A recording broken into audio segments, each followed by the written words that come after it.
Kanina, nag-oath taking na po si Secretary Vince Dizon bilang bagong DPWH Secretary sa harap yan mismo ni PBBM. Kasabay niya o magkasunod sila na nag-take ng oath ni Attorney Giovanni Lopez. Siya naman po yung magiging acting secretary ng Department of Transportation kapalit po ni Secretary Vince Dizon. Siyempre, after ng oath taking na yan, nagsalita agad si Secretary Dizon sa Malacanang kanina. Dami niyang order.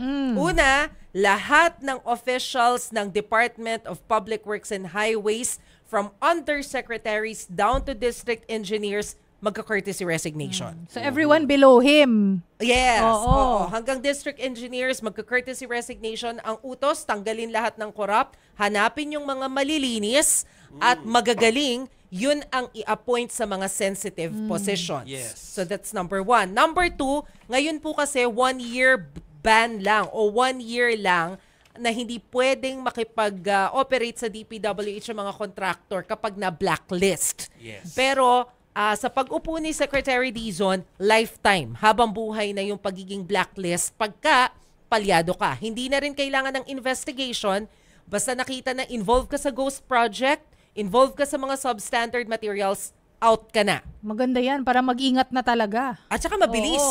Hindi ba? Tapos pangatlo, magkakaroon ng revamp doon sa Philippine Contractor Accreditation Board o yung PCAB. Kasi kung matatandaan po ninyo, ito yung sinasabi ni Senator Ping Lacson na, teka, parang nangingikil kapalit ng lisensya. So yun. So lahat sila doon contractor. Ayun na nga. Ayun na sa board. So, i-revamp. Mabuti pa, maski isa lang, kulang tayo sa oras ano ba ang pwede natin i-playback na isa pong soundbite mula kay Secretary Vince? Oo, para marinig natin kung ano, kasi nabanggit din niya yung baha dito sa Quezon City. Nainis din siya na parang, teka lang, bakit tayo nakaka-experience ng ganyan? Narito po yung sinabi ni Secretary Vince Dizon. Hindi ko po matatanggap at hindi po matatanggap ng ating Pangulo na manunood na lang po tayong lahat sa TV habang ang mga kababayan natin ay nagduro sa araw-araw. It is unacceptable. Yan yung reaction niya sa Quezon City. Yeah. Ito pa ha. Yung mga netizen kanina may mga reaction na silang unacceptable din yung mga narinig nila sa Senate kanina. Ay! Ano yan? Parang meron sila hindi sila uncomfortable daw sa mga nagtatanong. Ay! Ano ba yun? Alin naman. Yeah, meron ba tayo noon yung mga tanungan portion kahit isa lang nung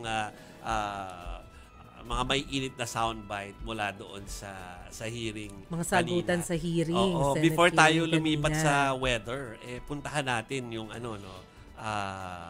mga sagutan. Ano sila parang matter of trust kasi, di ba? Yung iba kasi doon nga parang naiugnay na doon sa mga contractor daw. Although kailangan pa ipaliwanag yun, pero parang kailangan pa talagang patunayan kung talagang may link sila.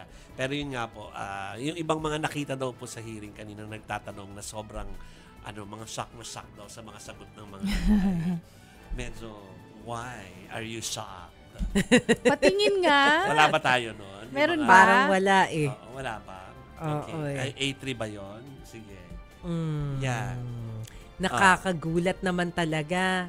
Ako din nung marinig ko yung sagutan kanina, 3 million pesos nilang. Yeah. Lang, 3 million lang. Ay, lang. Sige. Ito, yung isa, yung tungkol kay Mr. Arevalo. Sige, i-playback lang natin yan before tayo pumunta sa weather natin.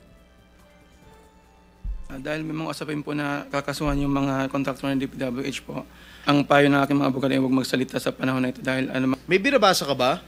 ginawa ko po yun. Ano binabasa mo? Pasensya po kasi kinakabahan po kasi po.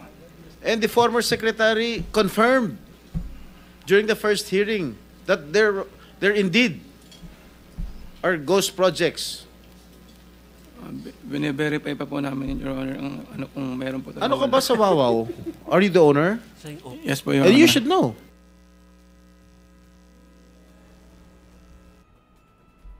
Alam mo kung ako rin yung Nakaganon natatakot din ako. Nakakatakot si Senator Jinggoy.